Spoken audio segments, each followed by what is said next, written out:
देखिए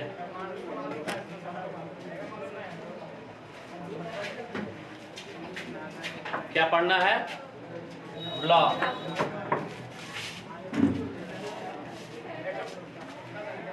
ठीक है, ब्लॉक। ब्लॉक किसका, पीरियोडिक टेबल का।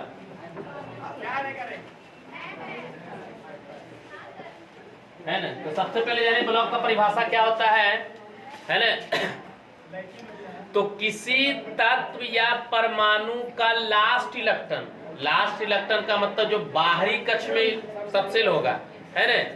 किसी तत्व या परमाणु का लास्ट इलेक्ट्रॉन जिस सब सेल में प्रवेश कर जाएगा उसे उसी ब्लॉक का तत्व माना जाएगा। मैंने जब इलेक्ट्रॉनिक विन्यास कीजिएगा ना तो देखिएगा कि बाहरी कक्ष कुछ आएगा कि नहीं आता। बाहरी कक्ष, बाहरी कक्ष आता है तो बाहरी कक्ष में देखिएगा कि एस है कि पी है कि डी है कि एफ है। तो बाहरी कक्ष में जो सब सेल होगा उसे उसी ब्लॉक का तत्व माना जाएगा। समझ रहे हैं कि नहीं समझ रहे हैं। आवर्त सारणी में तत्व को 4 ब्लॉक में बांटा गया है। आवर्त सारणी आप देखिएगा तो आवर्त सारणी में तत्व को कितने ब्लॉक में बांटा गया है, 4 ब्लॉक में बांटा गया। ठीक है, जैसे देखिए ये हो गया, मान लो आवर्त सारणी है। ठीक है, तो स्टार्टिंग का 2 देखिएगा तो ये एस ब्लॉक है। ठीक है, और यहाँ देखिएगा अंतिम से तो इधर देखिए पी ब्लॉक है। यहाँ एस ब्लॉक होता है, यहाँ पर पी ब्लॉक होता है। ठीक है, और यहाँ देखिएगा तो ये डी ब्लॉक है और सबसे नीचे देखिएगा तो ये हो जाता है आपका एफ ब्लॉक। तो आवर्त सारणी में तत्व को कितने ब्लॉक में बांटा गया है, 4 ब्लॉक में बांटा गया है, एस पी डी और एफ। आवर्त सारणी के बिल्कुल बाएं भाग में एस ब्लॉक को स्थान दिया गया है, जबकि बिल्कुल दाएं भाग में पी ब्लॉक को स्थान दिया गया है। एस और पी के बीच में डी ब्लॉक का स्थान है, जबकि सबसे नीचे एफ ब्लॉक है ना। ये है आपका आवर्त सारणी में तत्वों का स्थान। और यदि किसी तत्व का जब आप विन्यास कीजिएगा और डी अधूरा रह जाए, मतलब डी में 10 इलेक्ट्रॉन से कम हो, मतलब 10 से क्या हो, कम हो, 1 से लेकर के 9 के बीच में रहे, और आप देखते होंगे कि आगे एस में प्रवेश कर जाता है इलेक्ट्रॉन। तो यदि किसी तत्व या परमाणु का डी सबसेल अधूरा भरा हो और अगला इलेक्ट्रॉन एस में चला गया हो, फिर भी वह जो एलिमेंट होगा वो डी का कहलाएगा। ठीक है, किसका कहलाएगा, डी का कहलाएगा। एग्जाम्पल देखिए हम समझाते हैं। जैसे हमने लिखा सोडियम, ये लिखा हमने सोडियम Na, परमाणु संख्या 11। अब हम इसका विन्यास करते हैं, तो विन्यास करते हैं तो क्या हो जाएगा, 1s2 1s2 2s2 2p6 3s1 3s क्या 1। तो बाह्यतम कक्ष में कौन सा सबसेल है, एस सबसेल। अगर पूछे सोडियम किस ब्लॉक का एलिमेंट है, एस ब्लॉक। देखिए एस ब्लॉक को सोडियम है कि नहीं, है ना। हमने लिखा अगला कैल्शियम।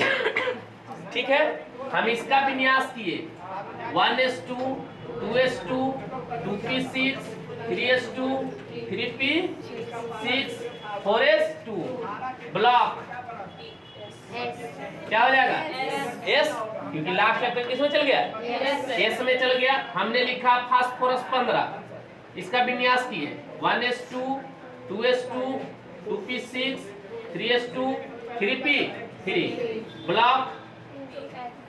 ब्लॉक क्या हो जाएगा, पी हो जाएगा। देखिए पी में फास्फोरस है कि नहीं है ना। एक और देख लीजिए, ये लिखा हमने स्केडियम। यहाँ देखिए स्केडियम, इसका विन्यास करते हैं 1s2 2s2 2p6 3s2 3p6 3d1 4s2। ठीक है, अगर पूछा जाए इसका ब्लॉक, ब्लॉक क्या होगा, एस कैसे होगा, डी न होगा, क्योंकि यहाँ डी सबसेल देखिए अधूरा है और इलेक्ट्रॉन किस में प्रवेश कर गया है, एस में कर गया है। तो जब अभी बताए थे कि यदि किसी तत्व या परमाणु का डी सबसेल अधूरा भरा होगा तो डी ब्लॉक का ही कहलाएगा। ठीक है, तो इसका ब्लॉक क्या हो जाएगा, डी। देखिए डी में स्केडियम है कि नहीं। ठीक है, अब बना सकते हैं आप लोग, तो आप बना लीजिएगा sulphur, chlorine, potassium, zinc, bromine, oxygen, और बना लीजिए आप लोग मैग्नीशियम, क्रोमियम, है ना, बन जाएगा इसका, लिख लीजिए।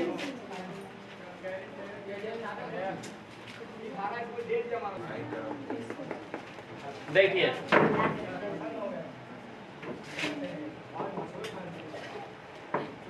आगे समझिए, तो यहाँ से आप ब्लॉक निकालना सीख गए।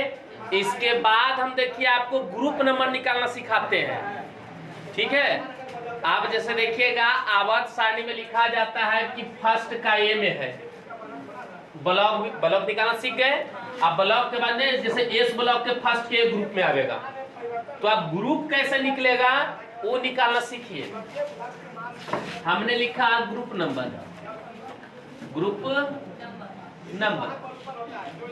है ना, समझिए पहले कि किसी परिभाषा होता है पहले ग्रुप नंबर का, कि किसी तत्व या परमाणु के बाह्यतम कक्ष में उपस्थित इलेक्ट्रॉन की संख्या को ही वर्ग संख्या कही जाती है। माने आप किसी तत्व का जब आप विन्यास कीजिएगा तो विन्यास करने के बाद बाहरी कक्ष जो आएगा, और बाहरी कक्ष में जितने इलेक्ट्रॉन होंगे वही उसका ग्रुप नंबर होगा, ठीक है। लेकिन ये ध्यान रखना है कि ग्रुप नंबर को हमेशा रोमन में लिखा जाता है ना। एक रहे तो 1 2 3 पता होगा आप लोग को, 4 है ना। तो परिभाषा क्या होता है कि किसी तत्व या परमाणु के बाह्यतम कक्ष में उपस्थित इलेक्ट्रॉन की संख्या को ही वर्ग संख्या कही जाती, ठीक है। यदि किसी तत्व या परमाणु के बाह्यतम कक्ष में 8 इलेक्ट्रॉन हो सकता है, हम आर्गन का विन्यास कर देंगे, बाह्यतम में कितना आएगा 8। यदि किसी तत्व या परमाणु के बाह्यतम कक्ष में 8 इलेक्ट्रॉन उपस्थित हो तो उन्हें शून्य ग्रुप में रखा गया है। सबसे अंतिम में देखिएगा आवर्त सारणी का शून्य ग्रुप में है, तो जितना का आप विन्यास कीजिएगा हीलियम को छोड़ करके सभी के बाहरी कक्ष में 8 इलेक्ट्रॉन आएंगे। तो जिसके बाह्यतम कक्ष में 8 इलेक्ट्रॉन होगा उसे शून्य ग्रुप में रखा जाएगा, ठीक है। किसी भी तत्व की वर्ग संख्या 8 से अधिक नहीं होती है। एक चीज ध्यान रखिएगा कि किसी भी तत्व की जो वर्ग संख्या होगी वो 8 से अधिक नहीं होगा, और यदि ऐसा होता है तो उसको 8वें वर्ग में छोड़ दिया जाता है। अगर मान ले कभी वैसा होवे कि बाह्यतम कक्ष में 8 इलेक्ट्रॉन से ज्यादा आ जाए तो उसको 8वें वर्ग में छोड़ दिया जाता है। आप देखिएगा आवर्त सारणी में तो 8 को 3 अलग अलग वर्ग में बांटा गया है, जिसमें लिखा गया है 9 10 11। 8 9 10 होगा, 8 9 10। देखिए आवर्त सारणी में देखिएगा है कि नहीं, बांटा गया है आपको 8 9 10 में, है ना बांटा हुआ। 8वां वर्ग बीच में देखिएगा डी ब्लॉक, 8 को लिख करके देखिए उसको 3 भाग में बांटा गया है, नहीं बांटा गया है, लेकिन उसमें नहीं तो ए लिखा गया है, नहीं तो बी लिखा गया है, नहीं तो सी लिखा गया है, कुछ नहीं लिखा है, बस 3 भागों में उसको क्या कर दिया, बांट दिया। आवर्त सारणी में 1 से 7 ग्रुप के तत्वों को, आवर्त सारणी में 1 से 7 ग्रुप तक के तत्व है, आवर्त सारणी में 1 से 7 ग्रुप के तत्वों को सब ग्रुप ए या सब ग्रुप बी, या तो ए लिखा गया है या तो बी लिखा गया है कि नहीं लिखा हुआ, या तो 7 के ए है या तो 7 का क्या है बी है ना। तो आवर्त सारणी में 1 से लेकर के 7 ग्रुप के तत्वों को सब ग्रुप ए एवं सब ग्रुप बी में स्थान दिया गया है, लेकिन 8वें वर्ग को देखिएगा 3 अलग अलग भागों में बांटा गया है, और उसमें नहीं तो ए लिखा गया है, नहीं तो बी लिखा गया है, नहीं तो सी लिखा गया है कि नहीं, दिया गया है आवर्त सारणी में। आगे समझिएगा कि सब ग्रुप ए क्या होता है, सब ग्रुप बी क्या होता है। तो हमने लिखा कि सब ग्रुप ए कब लिखेंगे और बी कब लिखेंगे, ठीक है। तो सबसे पहले ये समझिएगा कि ए कब लिखाएगा, तो वैसे तत्व या परमाणु जिनमें डी सब सेल नहीं हो। जब आप इलेक्ट्रॉनिक विन्यास कीजिएगा तो विन्यास कैला के बाद अगर डी न आवे, डी क्या हो नहीं आना चाहिए, या फिर डी सबसेल में एक कोई इलेक्ट्रॉन नहीं हो, डी रहबे नहीं करे, और अगर डी है तो उसमें 10 इलेक्ट्रॉन फुल होना चाहिए। ये ध्यान रखिएगा ए हम तभी लिखेंगे जब डी नहीं होगा।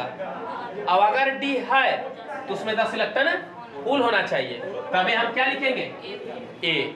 समझ रहे हैं कि ए कब लिखाएगा कि अगर डी नहीं होगा, अगर डी है तो 10 इलेक्ट्रॉन फुल होना चाहिए तब लिखेंगे ए, नहीं तो क्या लिखाएगा बी।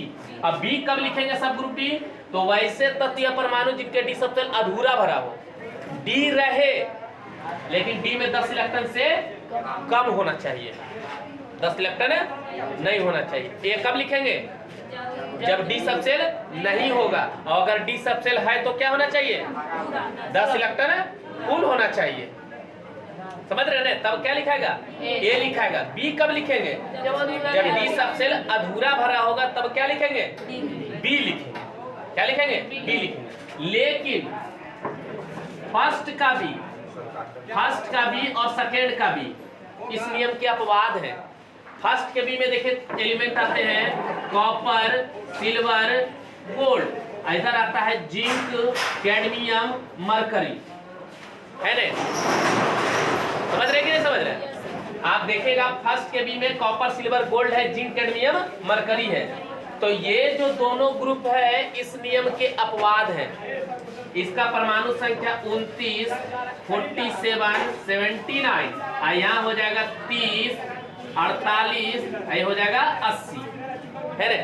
तो फर्स्ट का भी और सेकेंड का भी इस नियम के अपवाद है। आप इनमें से किसी का भी जब विन्यास कीजिएगा तो इनमें D10 आता है, ठीक है, D10 आता है, लेकिन इसको बी में स्थान दिया गया है। जबकि नियमता कहता है कि जिसका डी सबसेल में 10 इलेक्ट्रॉन फुल हो उसको ए लिखा जाता है। अभी बताए कि जिसका डी फुल होगा उसको ए में स्थान दिया गया है, लेकिन यहाँ पर डी में 10 इलेक्ट्रॉन फुल है फिर भी क्या दिया गया है बी में स्थान दिया गया। तो मतलब ये छेवो जो है इस नियम के क्या है अपवाद है, ये नियम को फॉलो नहीं करता है। दूसरी चीज क्या है कि आवर्त कहते क्या है, आधुनिक आवर्त सारणी में वर्गों की कुल संख्या जो है 18 है। वर्गों की कुल संख्या कितनी है 18 गो है। देखिए 18 ना है। वर्ग संख्या कहते किसे है, तो परिभाषा क्लियर हो गया है ना? आप देखिए एग्जांपल से समझाते हैं।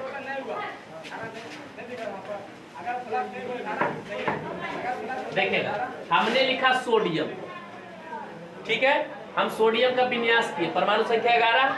आप देखिएगा तो यहाँ लिखे 1s2, 2s2, 2p6, 3s1। तो यहाँ पर देखिएगा पहले ब्लॉक लिखते हैं। ब्लॉक क्या हो जाएगा एस। ग्रुप नंबर क्या हो जाएगा, बाह्यतम कक्ष में उपस्थित इलेक्ट्रॉन की संख्या को वर्ग संख्या कहते हैं। तो बाह्यतम कक्ष में कई इलेक्ट्रॉन है 1, इसको रोमन में 1 लिख देंगे। अब बताइए यहाँ ए लिखे कि बी लिखे? ए काहे लिखाएगा क्योंकि इसमें डी नहीं है। तो आप मिलाइएगा एस ब्लॉक के ग्रुप नंबर फर्स्ट के में देखिए सोडियम आ रहा है समझ में कि नहीं? समझ रहा है? अब देखिए हमने लिखा सल्फर, ठीक है, याद रखो हमने विन्यास किया 1s2, 2s2, 2p6, 3s2, 3p4 हो जाएगा। ब्लॉक BLOC के ब्लॉक क्या हो जाएगा पी हो गए। आप निकालेंगे